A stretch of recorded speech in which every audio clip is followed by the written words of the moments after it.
नमस्कार पिलामाने केमती अच्छो आशा करुच्ची समस्ते भलर थिबो। तो पिलामाने मु तुमको रूढ़ी विषयटी पढ़ौली रूढ़ी मु पढ़ई सारी। आज आम ए भिडियो एकपदीकरण पढ़ा। देख एकपदीकरण केवल जे तुम दशम क्लास किंबा प्लस टू पिलांई नुहे जो पिला माने दशम क्लास रे भल भाव एकपदीकरण पढ़ी प्लस टू पिला कष्ट हे ना एवं जो पिला माने प्लस टू रे भल भाव पढ़ी जितेबाला तुम मैंने ओडिशा रो जेकोसी एग्जाम प्रिपेरेसन कर तुमको कष्ट हेब नाही। तो एकपदीकरण जे तुमर केवल प्लस टू पिलांई ताहा नुहे कॉम्पिटेटिव जो पिला माने कॉम्पिटेटिव प्रिपेरेसन कर एकपदीकरण नितांत जरूरी। तो देख तुम बहुत गुड़े एकपदीकरण तुमको पढ़ा पड़ो एवं ये जो एकपदीकरण अच्छी जोटा कि आम इंग्राजी रे कहूँ वन वर्ड सब्स्टिट्यूशन। तो इंग्राजी रे मध्य यही तुम एकपदीकरण आसे एवं ओडिया रे मध्य एकपदीकरण आसे। ताले आमे एकपदीकरण क्या कुआ एकपदीकरण कौन आमे टिके जानी नेबा। देखो कथा और लेखा को सरस और स्वावलील करबा पई संधि संधि तो तुम मैंने जानिथिबो, समास तो तुम मैंने जानिथिबो, तद्धित तो जानिथिबो, कृदंत जानिथिबो, प्रत्यय उपसर्ग बा समार्थबोधक शब्द व्यवहार करा जाए है ना। माने आमे कथा और लेखा को आमे जितेबेले कथा कहूचु किंबा आमे जितेबेले लेखुचु से समय आमर कथा एवं लेखा को सरस सुंदर और स्वावलंबी करबा पई आमे संधि व्यवहार करथाउ, समास व्यवहार करथाउ, तिधत्व व्यवहार करथाउ, कृदंत व्यवहार करथाउ, प्रत्यय व्यवहार करथाउ, उपसर्ग उपसर्ग व्यवहार करथबा समार्थबोधक माने कोन समचारित शब्द जोटा कि इंग्राजी रे सिनोनिम बोली कह जाए। देख तुम मैंने बर्तमान रु सिनोनिम एंटोनिम लेखिबा पई आरंभ कर दियो कारण जेतेबेले तुम मैंने एसएससी एग्जाम दियो कि तुम मैंने जेकोसी भी गवर्नमेंट एग्जाम दियो तुम मैंने सेतेबेले तुमको एकपदीकरण बा वन वर्ड सब्स्टिट्यूशन रो जरूरत हेबो एवं तुमको सिनोनिम एंटोनिम मध्य जरूरत हेबो है ना। एवं तुमको जो इंग्लिश ग्रामर अच्छी पार्ट ऑफ स्पीच को वर्तमान समय भल भाव में पूरा पढ़ी देता। देखो इंग्लिश मीडियम पिला कष्ट हेब ना कारण से माने छोट बेलू ग्रामर को भल भाव में पढ़ी आसता किंतु ओडिया मीडियम पिला एटा कष्ट होता है कारण से माने भल भाव में ग्रामर पढ़ी न था जितेबाला से कौन कॉम्पिटिटिव एग्जाम दियंती से समय बहुत प्रोब्लेम फेस करने पड़ी था। तेणु जो एकपदीकरण अच्छी वन वर्ड सब्स्टिट्यूशन अच्छी तो आमे कथा को सरस सुंदर करने माने आमे कौन संधि समास तद्धित कृदंत प्रत्यय उपसर्ग बा समार्थबोधक शब्द व्यवहार करिथाउ। देखो दुई बा ततोधिक शब्दपुंज को संक्षेप रे प्रकाश करिवा प्रक्रिया को एकपदीकरण कह जाए। बुझी पारलो एकपदीकरण क्या दुई बा ततोधिक बा दुईटी बा ताठू अधिक जदि शब्दपुंज अच्छी अनेक गुड़िया शब्दर समय गोटे सेंटेंस तैयारी बा वाक्य तैयारी ताकू आमे जो संक्षेप रे प्रकाश करूचु सेही प्रक्रिया को कौन कह जाए एकपदीकरण कह जाए। बुझी पारलो ताकू इंग्राजी रे कह जाए वन वर्ड सब्स्टिट्यूशन।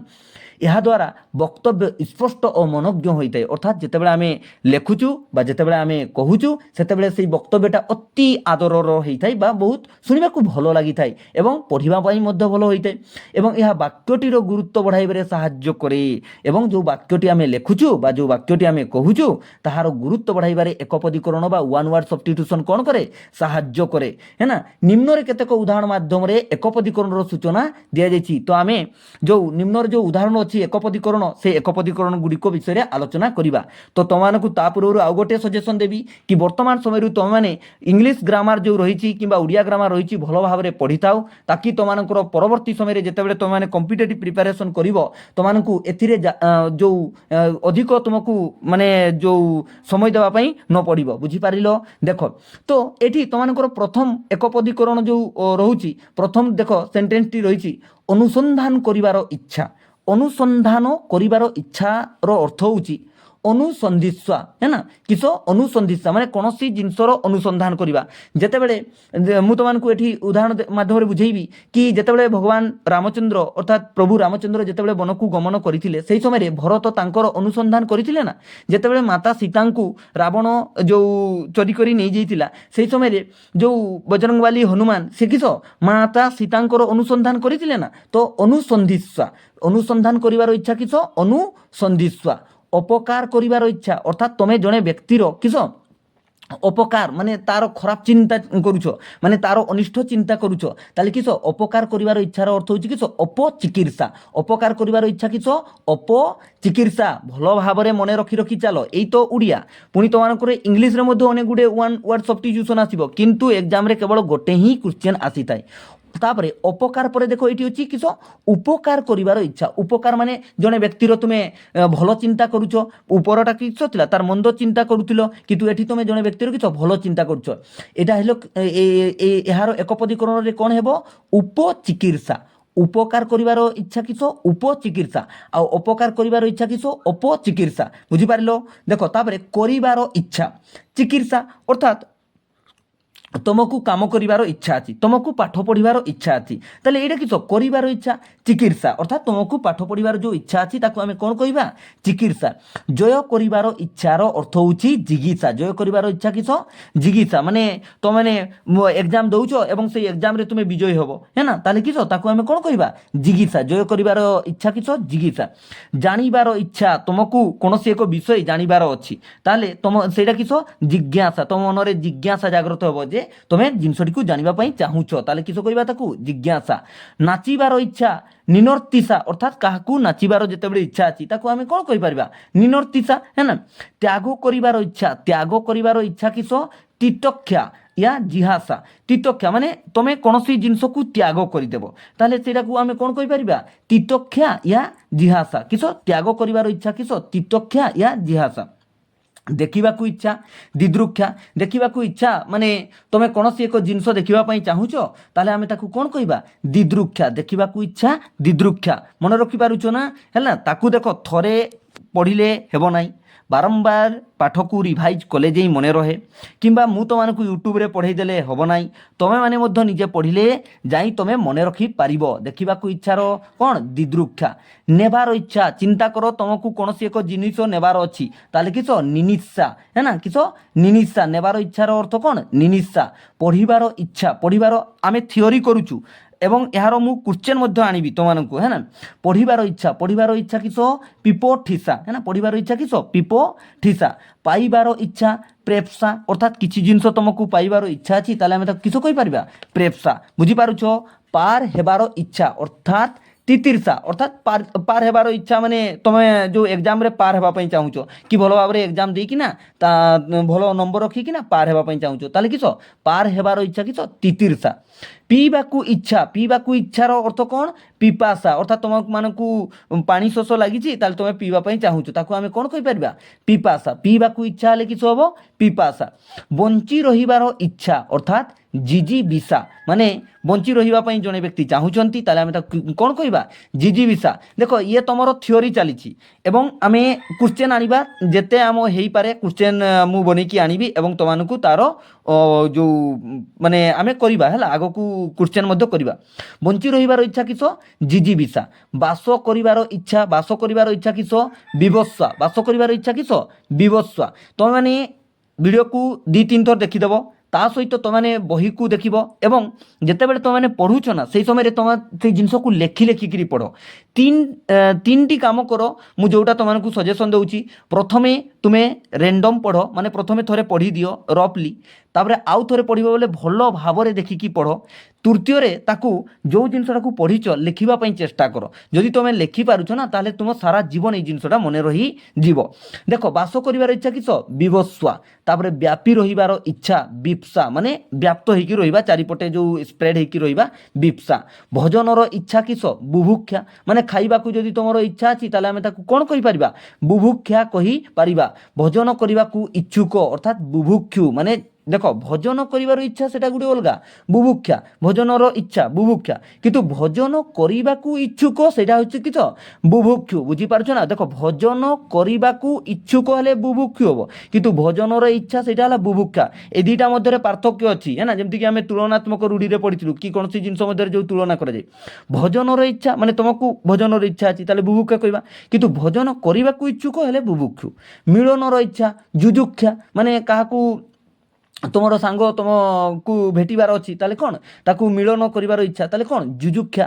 ମିଳିମିଶି ରହିବାର ଇଚ୍ଛା ମୀମାଂସା, ଅର୍ଥାତ୍ ଭାଇ ଭାଇମାନଙ୍କ ମଧ୍ୟରେ କିମ୍ବା ସାଙ୍ଗସାଥିମାନଙ୍କ ମଧ୍ୟରେ ମିଳିମିଶି ରହିବାର ଇଚ୍ଛା କିସ ମୀମାଂସା। ତୁମେ କହିବ ସାର୍ ଆମେ ତ ମୀମାଂସାର ଅର୍ଥ ଯେତେବେଳେ କୌଣସି ଦୁଇ ଜଣ ବ୍ୟକ୍ତିଙ୍କ ମଧ୍ୟରେ ଝଗଡ଼ା ହୁଏ ଆମେ ପଢ଼ିଥିଲୁ ତାର ମୀମାଂସା, ହଁ ସେଇଭଳିଆ ହିଁ ଅର୍ଥରେ ବୁଝ। ମୁକ୍ତି ପାଇବାର ଇଚ୍ଛା ଅର୍ଥାତ୍ ମୁମୁକ୍ଷା, ଯେପରିକି ଗୌତମ ବୁଦ୍ଧ ତୁମେ ପଢ଼ୁଥିବ, ସେ କିସ ମୁକ୍ତି ଏଇ ସଂସାରରୁ କାମନା ବାସନାରୁ କ'ଣ ମୁକ୍ତ ହେବା ପାଇଁ ଚାହୁଁଥିଲେ, ତାହେଲେ କ'ଣ ମୁମୁକ୍ଷା ଯିବାର ଇଚ୍ଛା ଜିଗ ମିଶା ଯିବାର ଇଚ୍ଛା କିସ ଜିଗ ମିଶା ଯୁଦ୍ଧ କରିବାକୁ ଇଚ୍ଛୁକ ଜୁଜୁତ୍ସୁ ୟା ଜୁଜେଛୁ ହେ ନା ଜୁଜୁତ୍ସୁ ୟା ଜୁଜେଛୁ ଶୁଣିବାର ଇଚ୍ଛା ଶୁଶ୍ରୂଷା ଆଉ ଗୋଟେ ଅଛି ତୁମର ଶୁଶ୍ରୂଷା ହେ ନା କିନ୍ତୁ ସେ ଶୁଶ୍ରୂଷା ହେଉଛି ସେବା କରିବାର ଇଚ୍ଛା ଶୁଶ୍ରୂଷା ଶୋଇବାର ଇଚ୍ଛା ଶିଶୋ ଇଶା ହେ ନା କିସ ଶିଶୋ ଇଶା ମାନେ କାହାକୁ ଯେତେବେଳେ ନିଦ ଆସୁଥାଏ ତାହେଲେ କିସ ତାକୁ ଆମେ କ'ଣ କହିବା ଶିଶୋ ଇଶା এইগুଡ଼ା ଦେଖ ତୁମର ଇଂଲିଶରେ ମଧ୍ୟ ଅଛି ହେ ନା ୱାନ୍ ୱାର୍ଡ଼ ସବଷ୍ଟିଟ୍ୟୁସନ୍ ଇଂଲିଶରେ ମଧ୍ୟ ଅଛି Odia grammar English grammar Hindi grammar ସବୁ ସେମ୍ କେବଳ ଓଡ଼ିଆଟା ଓଡ଼ିଆରେ ଲେଖା ହେଉଛି ଆଉ ଇଂଲିଶଟା ମାନେ ତାର ଯେଉଁ ଇଂଲିଶର ରହିଛି ଇଡ଼ିୟମ୍ସ ଯେଉଁଗୁଡ଼ା ମୁଁ ତୁମକୁ ରୂଢ଼ି ପଢ଼େଇଥିଲି ରୂଢ଼ି ମଧ୍ୟ ତାର ସେଇଭଳିଆ ଇଂଲିଶରେ ଯେଉଁ ଇଡ଼ିୟମ୍ସ ରହିଛି ହେ ନା ଦେଖ ତ ସହିବାର ଇଚ୍ଛା କିସ ଶିଶ ଇଚ୍ଛା ତାପରେ ସହିବାର ଇଚ୍ଛା ହେଉଛି ତିତିକ୍ଷା କିସ ସହିବାର ଇଚ୍ଛା ହେଉଛି ତିତିକ୍ଷା ବୁଝିପାରୁଛ ନା ମାନେ ତୁମକୁ କେହି ଜଣେ କିଛି କହିଲା ଏବଂ ତୁମେ ସହିଯିବ ତାହେଲେ କିସ ତାକୁ ଆମେ କହିବା ତିତିକ୍ଷା ତାପରେ ସାଧନ କରିବାର ଇଚ୍ଛା ସିସା ଧଇସା ସାଧନ ମାନେ ତୁମେ କୌଣସି ଜିନିଷ ପାଇବା ପାଇଁ ଚାହୁଁଛ ଏବଂ ସେଇ ଜିନିଷଟା ତୁମର ଇଚ୍ଛା ଜାଗ୍ରତ ତାହେଲେ କିସ ସିସା ଧଇସା ସୃଷ୍ଟି କରିବାର ଇଚ୍ଛା ଶିଶୁକ୍ଷା ମାନେ କୌଣସି ଗୋଟେ ଜିନିଷ ସୃଷ୍ଟି କରିବାର ଇଚ୍ଛା ଶିଶୁକ୍ଷା ହତ୍ୟା କରିବାକୁ ଇଚ୍ଛୁକ ଜିଜ୍ଞାସୁ ହେ ନା ଯିଏ ହତ୍ୟା କରିବାକୁ ଚାହେଁ ତାକୁ କ'ଣ କୁହାଯାଏ ଜିଜ୍ଞାସୁ ହରଣ କରିବାକୁ ଉଚ୍ଛୁକ ଏଠି ଇଚ୍ଛୁକ ନୁହେଁ ଉଚ୍ଛୁକ ଅଛି ଜିହିର୍ସୁ ହେ ନା ମାନେ ଜଣକୁ ତୁମେ ହରଣ ମାନେ କିସ ଯେମିତିକି ରାବଣ ମା ସୀତାଙ୍କର ହରଣ କରିଥିଲା ତ ସେଇଟା କିସ ଜିହିର୍ସୁ ବୁଝିପାରିଲ ଅତିଥିଙ୍କ ଉପାସକ ଆତିଥେୟ এইগুଡ଼ା ମନେ ରଖିବ এইଗୁଡ଼ା ଆସେ କିଛି କିଛି ମେନ୍ ପଏଣ୍ଟସ୍ ଅଛି ଯେଉଁଗୁଡ଼ା କି ଏକ୍ଜାମ୍ରେ ଆସେ ଯେମିତିକି ଅତିଥିଙ୍କ ଉପାସକ ଆତିଥେୟ ଗଣପତିଙ୍କ ଉପାସକ ଗାଣପତ୍ୟ ମନେ ରଖିବ କିସ ଗଣପତିଙ୍କ ଉପାସକକୁ କ'ଣ କୁହାଯାଏ ଗାଣପତ୍ୟ କୁହାଯାଏ ପୁତ୍ତଳିର ଉପାସକ ପୁତ୍ତଳି ମାନେ ବୁଝିପାରୁଛ ପୌତ୍ତଳିକ ହେ ନା ପୁତ୍ତଳିର ଉପାସକ ପୌତ୍ତଳିକ ବିଷ୍ଣୁଙ୍କର ଉପାସକ ଯିଏ ଭଗବାନ ବିଷ୍ଣୁଙ୍କୁ ମାନୁଛନ୍ତି ଯିଏ ଭଗବାନ ବିଷ୍ଣୁଙ୍କର ଉପାସକ ବୈଷ୍ଣବ କୁହାଯାଏ ବୁଦ୍ଧଙ୍କର ଉପାସକ ବୌଦ୍ଧ କୁହାଯାଏ ବ୍ରହ୍ମଙ୍କର ଉପାସକକୁ କ'ଣ କୁହାଯାଏ ରେ ବ୍ରାହ୍ମ କୁହାଯାଏ ହେ ନା ମନେ ରଖିଥିବ ବ୍ରହ୍ମଙ୍କର ଉପାସକକୁ ବ୍ରାହ୍ମ କୁହାଯାଏ ଶକ୍ତିଙ୍କର ଉପାସକ ଶାକ୍ତ କିସ ଶକ୍ତିଙ୍କର ଉପାସକ ହେଉଛି ଶାକ୍ତ ଶକ୍ତି ଏଠି କିଏ ମା ଦୁର୍ଗାଙ୍କୁ କୁହାଯାଇଛି ତୁମେମାନେ ଜାଣିଥିବ ଯେ ସିଏ ଯେଉଁ ମା ଯେଉଁ ସତୀ ଥିଲେ ହେ ନା ସେ ତାଙ୍କୁ କ'ଣ କୁହାଯାଉଥିଲା ଶକ୍ତି କୁହାଯାଉଥିଲା ଶକ୍ତିଙ୍କର ଉପାସକ ହେଉଛି ଶାକ୍ତ ଶିବଙ୍କର ଉପାସକକୁ କ'ଣ କୁହାଯାଏ ଶୈବ ଶିବଙ୍କର ଉପାସକକୁ ଶୈବ ସୂର୍ଯ୍ୟଙ୍କର ଉପାସକକୁ ସୌର କୁହାଯାଏ କିସ କୁହାଯାଏ ସୌର ସ୍ତ୍ରୀର ଭକ୍ତ ମାନେ କି ସ୍ତ୍ରୀଣ ଦେଖିଥିବ ବେଳେବେଳେ କି ଜରୁର ଗୁଲାମ କୁହାଯାଏ ନା ତ ସ୍ତ୍ରୀର ଭକ୍ତକୁ କ'ଣ କୁହାଯାଏ ସ୍ତ୍ରୀଣ ମନେ ରଖିବ ଆଗକୁ ଦେଖ অলঙ্কার শাস্ত্রে পণ্ডিত আলঙ্কারিক অলঙ্কার মানে কি সুনা গহনা কথা কুযাଉଛି নাই অলঙ্কার মানে যিয়ে কথাকু ভাঙ্গি ছন্দ প্রয়োগ করি ছন্দ অলঙ্কার প্রয়োগ করি যিয়ে কথা কহিবা পাই জানিছন্তি তাঙ্কু অলঙ্কারিক কুযায় হেলা কিস আলঙ্কারিক কুযায় মানে অলঙ্কার শাস্ত্রে যিয়ে পণ্ডিত তাঙ্কু আলঙ্কারিক কুযায় ইতিহাসরে যিয়ে পণ্ডিত তাকু ঐতিহাসিক কুযায় যিয়ে ইতিহাসকু গভীর ভাবে অধ্যয়ন করছন্তি যাহাকু ইতিহাসর সমস্ত জিনিস জনা তাকু কোন কুযায় ঐতিহাসিক কুহাযায় তর্কশাস্ত্রে যিয়ে পণ্ডিত তার্কিক বলি কুহাଯିବ তাকু কোন কুহাଯିବ তার্কিক দর্শন শাস্ত্রে যিয়ে পণ্ডিত তাকু কোন কুহাଯିବ দার্শনিক যিয়ে ফিলোসফর তাকু কোন কুহাযায় দার্শনিক ন্যায় শাস্ত্রে যিয়ে পণ্ডিত হ্যাঁ না তাকু কোন কুহাଯିବ ন্যায়িক কোন কুহাଯିବ ন্যায়িক বেদান্ত শাস্ত্রে যিয়ে পণ্ডিত বা বেদান্ত শাস্ত্রে পণ্ডিতকু কোন কুহাଯିବ বেদান্তিক বা বেদান্তী বুঝিপারছ না বেদান্তিক বা বেদান্তী ব্যাকরণরে যিয়ে পণ্ডিত বা ব্যাকরণের পণ্ডিত কোন কুহাଯିବ বৈয়াকরণ বা ব্যাকরণবিদ হ্যাঁ না বৈয়াকরণ বা ব্যাকরণবিদ বলি মধ্য কুহাযায় বুঝিপারিল না আশা করুছি কি সমস্তে বুঝিপারুথিব ঠিক ভাবে ইংলিশর অনেক গুড়া বিষয় মু আপলোড করে সারিছি যদি তোমাকে দেখিন তাহলে মো চ্যানেলকু যাই প্রথমে ইংলিশর ভিডিও মধ্য দেখিনিও আকু দেখ বিজ্ঞান শাস্ত্রে নিপুণ বৈজ্ঞানিক কিসরে বিজ্ঞান শাস্ত্রে যিয়ে নিপুণ তাকে কোণ কুহাযায় বৈজ্ঞানিক কুহাযায় সাহিত্য শাস্ত্রে যিয়ে পণ্ডিত তাকে সাহিত্যিক কুহাযায় তারপরে স্মৃতি শাস্ত্রে যিয়ে পণ্ডিত স্মার্ত কুহাযায় কিস কুহাযায় স্মার্ত গণিত শাস্ত্রে যিয়ে নিপুণ তাকে গাণিতিক বা গণিতজ্ঞ কুহাযায় কিস কুহাযায় গাণিতিক বা গণিতজ্ঞ বলি কুহাযায় জ্যোতিষ শাস্ত্রে নিপুণ তাকু জ্যোতির্বিদ বা জ্যোতিষ বলি মধ্য কুহাযায় কিস জ্যোতির্বিদ বা জ্যোতিষ বলি মধ্য কুহাযায় ব্রহ্মঙ্ক সম্বন্ধরে জ্ঞানী ব্রাহ্মণ যে ব্রহ্মঙ্ক সম্বন্ধরে জ্ঞানী তা কোন কুহাযায় ব্রাহ্মণ ଯାହାର ତନ୍ତ୍ରରେ ଜ୍ଞାନ ଅଛି ତାକୁ କ'ଣ କୁହାଯାଏ? ତାନ୍ତ୍ରିକ ବା ତନ୍ତ୍ରବିତ୍। ଯିଏ ତନ୍ତ୍ର ଜାଣିଛନ୍ତି ତାକୁ କ'ଣ କୁହାଯିବ? ତାନ୍ତ୍ରିକ ବା ତନ୍ତ୍ରବିତ୍। ଯାହାର ବେଦରେ ଜ୍ଞାନ ଅଛି ବେଦଜ୍ଞ ବା ବେଦବିତ୍। ଯାହାର ମନ୍ତ୍ରରେ ଜ୍ଞାନ ଅଛି ନା ତାକୁ ମାନ୍ତ୍ରିକ ବା ମନ୍ତ୍ରବିତ୍ ବୋଲି କୁହାଯାଏ। ଯାହାର ଯଜ୍ଞରେ ଜ୍ଞାନ ଅଛି ତାକୁ ଯାଜ୍ଞିକ ବା ଯଜ୍ଞବିତ୍ ବୋଲି କୁହାଯାଏ। ଯିଏ ଆଲୋଚନା କରନ୍ତି ତାକୁ କ'ଣ କୁହାଯାଏ? ଆଲୋଚକ। ଯିଏ ଉପଭୋଗ କରନ୍ତି ତାକୁ କ'ଣ କୁହାଯାଏ? ଉପଭୋକ୍ତା। ବୁଝିପାରୁଛ? ଉପଭୋକ୍ତା। ଯିଏ କଥା ସୃଷ୍ଟି କରନ୍ତି କଥାକାର। ତୁମେ ଜାଣିଥିବ ଅନେକ ଆମର କଥାକାର ଅଛନ୍ତି ନା ଆମକୁ କଥା ଶୁଣେଇଥାନ୍ତି ଭଗବାନ ଶ୍ରୀକୃଷ୍ଣଙ୍କ ବିଷୟରେ ନା ବିଭିନ୍ନ ଯେଉଁ ଆମର ଭଗବାନ ମାନେ ଅଛନ୍ତି ତାଙ୍କ ବିଷୟରେ କଥାକାର ମାନେ କ'ଣ କଥା ଶୁଣେଇଥାନ୍ତି। ଯିଏ କଳା ସୃଷ୍ଟି କରନ୍ତି କଳାକାର କୁହାଯାଏ। ଯିଏ କଳା ସୃଷ୍ଟି କରନ୍ତି ତାଙ୍କୁ କ'ଣ କୁହାଯାଏ? କଳାକାର। ଯିଏ କାବ୍ୟ ସୃଷ୍ଟି କରନ୍ତି ତାଙ୍କୁ କ'ଣ କୁହାଯାଏ? କାବ୍ୟକାର କୁହାଯାଏ।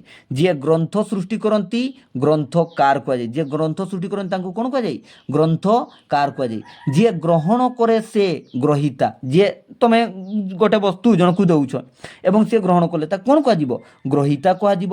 ଯିଏ ଗର୍ଭରେ ଧରେ ଗର୍ଭଧାରିଣୀ ମାନେ ମାଆଙ୍କୁ ହେଲା। ଯିଏ ଚାରିଆଡ଼େ ଭ୍ରମଣ କରନ୍ତି ପର୍ଯ୍ୟଟକ। ଏଇଟା ତ ତୁମେ ଜାଣିଥିବ। ଆଗକୁ ଦେଖ, ଯିଏ ଚିତ୍ର ସୃଷ୍ଟି କରନ୍ତି ଚିତ୍ରକାର। କ'ଣ କୁହାଯାଏ? ଚିତ୍ରକାର ବୋଲି କୁହାଯାଏ। ଯିଏ ଦର୍ଶନ କରେ ସେ କିସ? ଦ୍ରଷ୍ଟା ବା ଦର୍ଶକ। ଦ୍ରଷ୍ଟା ବା ତାକୁ କ'ଣ କୁହାଯାଏ? ଦର୍ଶକ କୁହାଯାଏ। ଯିଏ ଦାନ କରେ ସେ ଦାତା ବା ଦାନୀ। ଦାତା ବା ଦାନୀ। ଯିଏ ଦାନ କରେ ଜାଣିଥିବ ହେ ନା ଯୁଧିଷ୍ଠିର ଦାନ କରନ୍ତି ତେଣୁ ତାଙ୍କୁ ଦାତା କହିପାରବା ବା ଦାନୀ କହିପାରବା। ଯିଏ ନିଏ ତାକୁ ନେତା। ତେଣୁକରି ଏଇ ଯେଉଁ ନେତାମାନେ କ'ଣ ତୁମମାନଙ୍କୁ କେବଳ ଯଦି 5 ଟଙ୍କା ଦେଇଥିବେ ତାହେଲେ ତୁମମାନଙ୍କଠୁ କିସ 100 ଟଙ୍କା ନେବେ ମାନେ 1000 ଟଙ୍କା ନେବେ ହେଲା ନା। ତାହେଲେ ତେଣୁକରି ତାଙ୍କ ନାଁ ପଡ଼ିଛି କିସ? ନେତା। ହେ ନା ବୁଝିପାରିଲ ନା? ଆଜି ଏଇ ଯେଉଁ ଏଇ ଯିଏ ନିଏ ତାକୁ କ'ଣ କୁହାଯାଏ? ନେତା। ତାହେଲେ ଜାଣିପାରିଲ ଏକପଦୀକରଣରେ ନେତାର ତାର ଯେଉଁ ଯେତେବେଳେ ଆମେ ଏକପଦୀକରଣ କରୁଛୁ ନେତା ହେଉଛି ତ ଯିଏ ନିଏ ତାକୁ କ'ଣ କୁହାଯାଏ? ନେତା କୁହାଯାଏ। ଯିଏ ନ୍ୟାୟ ଦିଅନ୍ତି ତାଙ୍କୁ କ'ଣ କୁହାଯାଏ? ନ୍ୟାୟମୂର୍ତ୍ତି है ना ବା ନ୍ୟାୟାଧୀଶ। ତୁମେ ଜାଣିଥିବ ସୁପ୍ରିମକୋର୍ଟ ହାଇକୋର୍ଟର ଯେଉଁ ଜଜ୍ମାନଙ୍କୁ କ'ଣ କୁହାଯାଏ? ନ୍ୟାୟମୂର୍ତ୍ତି ବା ନ୍ୟାୟାଧୀଶ। ନ୍ୟାୟମୂର୍ତ୍ତି ବା ନ୍ୟାୟାଧୀଶ ବୋଲି କୁହାଯାଏ। ଯେ ନିର୍ମାଣ କରେ ନିର୍ମାତା। ଯେ ଘର ବନାଉଛି ତାକୁ କ'ଣ କହିବା? ଆମେ ନିର୍ମାତା ବୋଲି କହିବା। ଯିଏ ପୃଷ୍ଠପୋଷଣ କରନ୍ତି ପୃଷ୍ଠପୋଷକ। ଯିଏ ପୃଷ୍ଠପୋଷଣ କରନ୍ତି ତାଙ୍କୁ କ'ଣ କୁହାଯାଏ? ପୃଷ୍ଠପୋଷକ। ଯିଏ ପାଳନ କରେ ତାଙ୍କୁ କ'ଣ କୁହାଯାଏ? ପିତା। ପିତା। ବୁଝିପାରୁଛ ତ? ସ୍ପିଡ୍ ତ ହେଉନାହିଁ है ना। देख ये थियोरी तेणुकरी आमे केवल गोटे गोटे पढ़ी पढ़ी ଯିବା। ଯିଏ ପ୍ରମାଣ କରେ ତାକୁ କ'ଣ କୁହାଯାଏ? ପ୍ରମାଣକ। ମାନେ କୌଣସି ଏକ ବିଷୟକୁ ଯିଏ ପ୍ରମାଣ କରିବ ତାକୁ କ'ଣ କହିବା? ଆମେ ପ୍ରମାଣକ କହିବା। ଏକ ପଦରେ କ'ଣ କହିବା? ପ୍ରମାଣକ। ଯିଏ ବିଚାର କରନ୍ତି ବିଚାରକ। ବିଚାର କିଏ କରିବ? ସେଇ ଆମର ଯେଉଁ ନ୍ୟାୟାଧୀଶ ମାନେ କରନ୍ତି ତାଙ୍କୁ କ'ଣ କହୁ? ଆମେ ବିଚାରକ କହୁ। ଯିଏ ବିଧାନ କରନ୍ତି ଅର୍ଥାତ୍ ବିଧାତା ଅର୍ଥାତ୍ ଭଗବାନଙ୍କ है ना ସିଏ ହିଁ ଆମର ଭାଗ୍ୟ ବିଧାତା ଆମର ଭାଗ୍ୟ ଲେଖିଛନ୍ତି ଆଉ ନାଇଁ। ଯିଏ ଭରଣ କରେ ତାକୁ କ'ଣ କୁହାଯାଏ? ଭର୍ତ୍ତା है ना। କିସ କୁହାଯାଏ? ଭର୍ତ୍ତା। ଭର୍ତ୍ତା ତୁମେ ଯେଉଁ ୟୁପି ଯେତେବେଳେ ଯିବ ସେ ଭର୍ତ୍ତା ଏକ ପ୍ରକାର ରୁଟି है ना ସେ ରୁଟିକୁ ଭର୍ତ୍ତା କୁହାଯାଏ। କିନ୍ତୁ ଏଠି ଆମର ଯିଏ ଭରଣ କରେ ଯିଏ ତୁମକୁ ଖାଇବା ପାଇଁ ଦେଉଛି ତାକୁ କ'ଣ କହିବା? ଆମେ ଭର୍ତ୍ତା।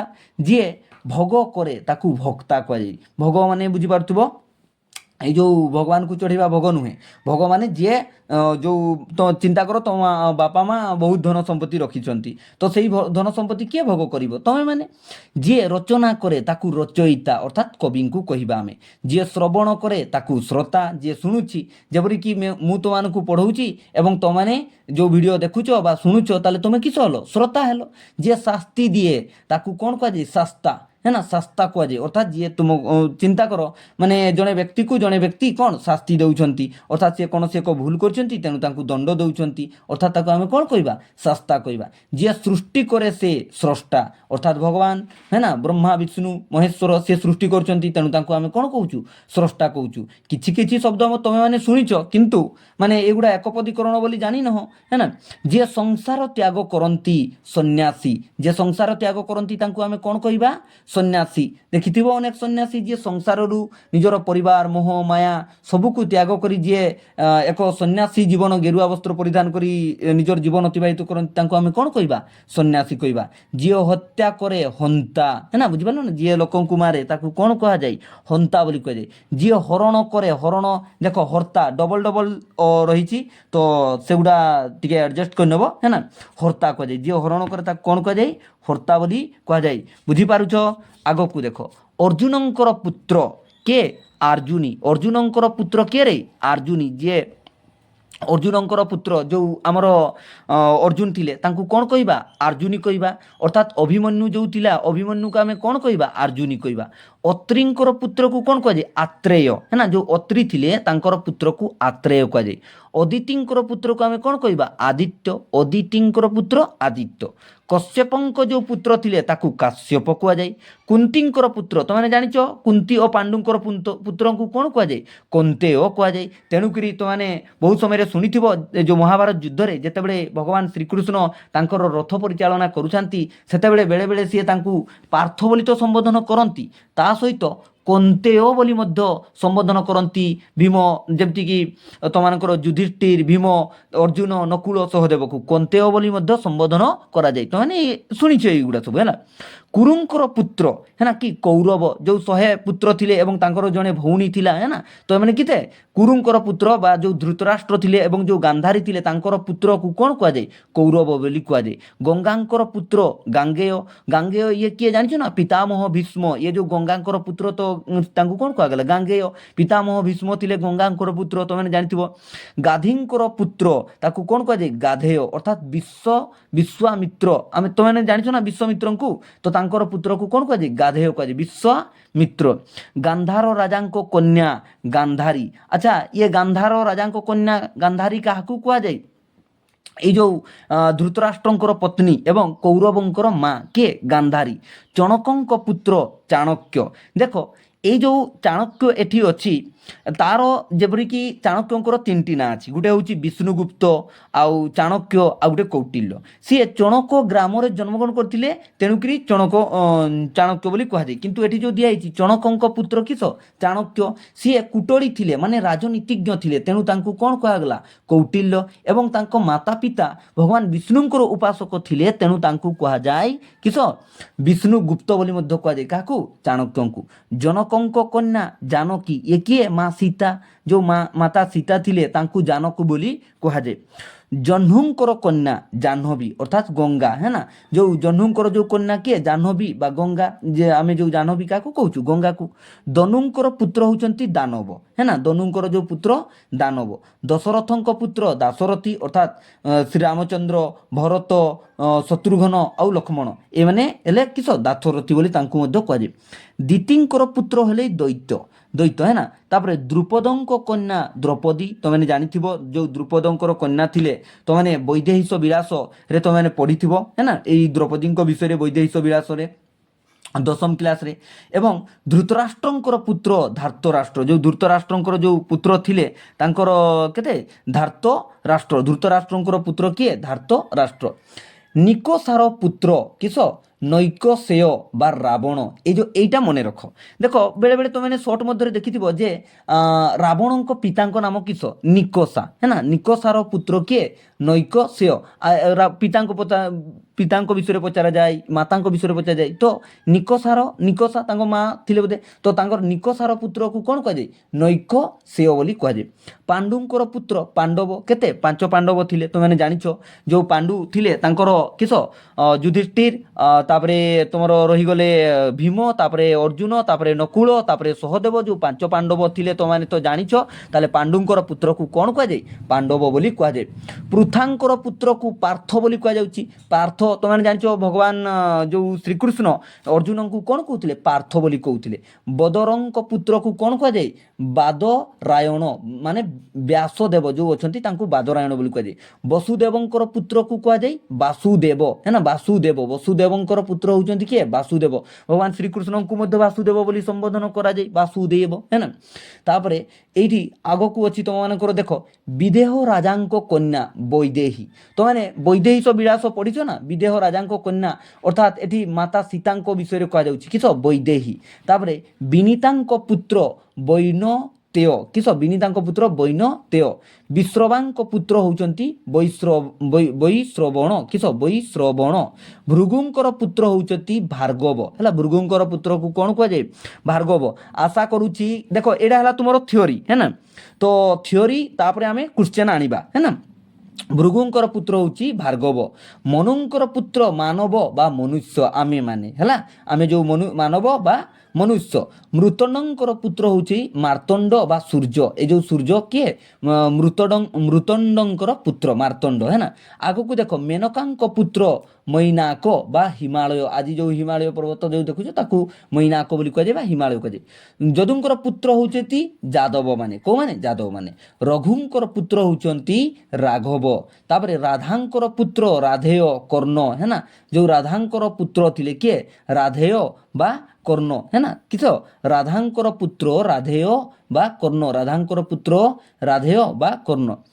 ସୁରବଂଶର ପୁତ୍ର ସୌରୀ, କିସ ସୌରୀ ବା ଶ୍ରୀକୃଷ୍ଣ, ଶ୍ରୀକୃଷ୍ଣ ହେଉଛନ୍ତି ସୁରବଂଶର ପୁତ୍ର ସୌରୀ। ତାପରେ ସୁମିତ୍ରାଙ୍କ ପୁତ୍ର ତମେ ଜାଣିଛ କୌକେୟୀ, ତାପରେ ଏ ଯେଉଁ ଆମର କୌଶଲ୍ୟା ଆଉ ସୁମିତ୍ରା ଯେଉଁ ଥିଲେ, ତ ସୁମିତ୍ରାଙ୍କର ପୁତ୍ରକୁ ସୌମିତ୍ରୀ କୁହାଯାଏ, କିସ କୁହାଯାଏ ସୌମିତ୍ରୀ କୁହାଯାଏ। ତାପରେ ବିମାତାର ପୁତ୍ରକୁ ବୈମାତ୍ରେୟ କୁହାଯାଏ, କିସ କୁହାଯାଏ ବୈମାତ୍ରେୟ। ଭଗିନୀର ପୁତ୍ର ଭାଗିନେୟ, ଆମେ କ'ଣ କହୁଛୁ ଭଣଜା କହୁଛୁ ନା, ତ ସେଇଭଳିଆ ଭଉଣୀର ପୁତ୍ରକୁ କ'ଣ କୁହାଯାଏ ଭାଗିନେୟ। ରାଜନଙ୍କର ପୁତ୍ରକୁ ରାଜନ୍ୟ କୁହାଯାଏ ହେଲା, ବା ଆମେ ତାକୁ ଓଡ଼ିଆରେ ନାଇଁ ଇଂରାଜୀରେ ପ୍ରିନ୍ସ ବୋଲି ମଧ୍ୟ କହିଥାଉ ରାଜନ୍ୟ ହେଲା, ବୁଝିପାରିଲ ନା। ଆକୁ ଦେଖ ଆକୁ କ'ଣ କହୁଛି, ଆକୁ ତମାନଙ୍କର ରହିଛି ରାଜନଙ୍କର ପୁତ୍ର ହେଇଗଲା। ତାପରେ କୁମାରର ଅବସ୍ଥା କୌମାର୍ଯ୍ୟ, ବର୍ତ୍ତମାନ ତମମାନେ କ'ଣ କୁମାରର ଅବସ୍ଥା ଅଛି ତ କୌମାର୍ଯ୍ୟ। କୃପଣର ପ୍ରକୃତି କାର୍ପଣ୍ୟ, ଆରେ ଜଣେ ଯେଉଁ ମାଇଜର ମାନେ ତମେ ଜାଣିଛ ନା କୁଞ୍ଜୁସ ଲୋକ, କୁଞ୍ଜୁସ ଲୋକର ପ୍ରକୃତି କେମିତି ହେବ, କ'ଣ ସିଏ କୁଞ୍ଜୁସ ହିଁ ହେବ, ସିଏ କୌଣସି ଜିନିଷ ଦେବା ପାଇଁ ଚାହିଁବ ନାହିଁ, ତାକୁ କହିବା ଆମେ କାର୍ପଣ୍ୟ। ଚୌରର କାର୍ଯ୍ୟ ଚୌର୍ଯ୍ୟ, ଚୋରର କାର୍ଯ୍ୟ କ'ଣ ଚୋର କରିବା ହେଲା, ତ ଚୌର୍ଯ୍ୟ ତାକୁ ଏକ ପଦରେ କଲେ କ'ଣ ହେବ ଚୌର୍ଯ୍ୟ ହେବ। ଦୂତର କାର୍ଯ୍ୟ କ'ଣ ହେବ ଦୌତ, ଏକ ପଦରେ କଲେ ଦୂତ, ଜଣେ ଦୂତ ମେସେଜ ପଠାଏ ନା, ମେସେଜ ଦିଏ ନା ଯାଇକିନା ତାର ଦୌତ। ଆଗକୁ ଦେଖ ପିତାଙ୍କର ଭ୍ରାତା ପିତୃବ୍ୟ, ଅର୍ଥାତ୍ ପିତାଙ୍କର ଆମ ପିତାଙ୍କର ଭ୍ରାତାକୁ ଆମେ କ'ଣ କହିବା ପିତୃବ୍ୟ ହେଲା। ତାପରେ ପୁରୋହିତର କର୍ମ, ତାର କର୍ମ କ'ଣ ପୌରହିତ୍ୟ, ଏକ ପଦରେ କଲେ କ'ଣ ହେବ ପୌରହିତ। ବନ୍ଧୁର ସମ୍ବନ୍ଧ ବନ୍ଧୁତା ହେଲା। ତାପରେ ଭଦ୍ରର ଗୁଣ ଭଦ୍ରତା ବା ଭଦ୍ରାମୀ, ଜଣେ ଆମକୁ ବେଳେବେଳେ କୁହାଯାଏ ନା ତୋର କ'ଣ ଭଦ୍ରାମୀ ନାହିଁ ବା ତୋର ଭଦ୍ରତା ନାହିଁ। ମାଙ୍କର ଭ୍ରାତା ମାତୁଳ, ଆମେ କ'ଣ କହିଥାଉ ମାମୁଁ, ତ ମାଙ୍କର ଭ୍ରାତାକୁ କ'ଣ କହୁଛୁ ମାତୁଳ। ସାଧୁର ଗୁଣ ସାଧୁତା, ସାଧୁ କିଭଳି ବ୍ୟକ୍ତି ତାକୁ ଯେତେବେଳେ ଆମେ ଏକ ପଦରେ କରିବା ସାଧୁତା, ସାଧୁର ଗୁଣ ସାଧୁତା। ସୃଜନର ଗୁଣ ସୌଜନ୍ୟ, ସୃଜନର ଗୁଣ କିସ ସୌଜନ୍ୟ, ବୁଝିପାରିଲ। ଆଗକୁ ଦେଖ ହେଲା, ଆଗକୁ ଦେଖ କ'ଣ କହୁଛି ଉତ୍ତର ଦିଗରୁ ଆସୁଥିବା, ଉତ୍ତରା ଅର୍ଥାତ୍ ଆମର ଯେଉଁ ଚାରିଟି ଦିଶା ଅଛି, ତ ଉତ୍ତରରୁ ଯେଉଁ ପବନ ଆସୁଛି ତାକୁ ଆମେ କ'ଣ କହିବା ଉତ୍ତରା।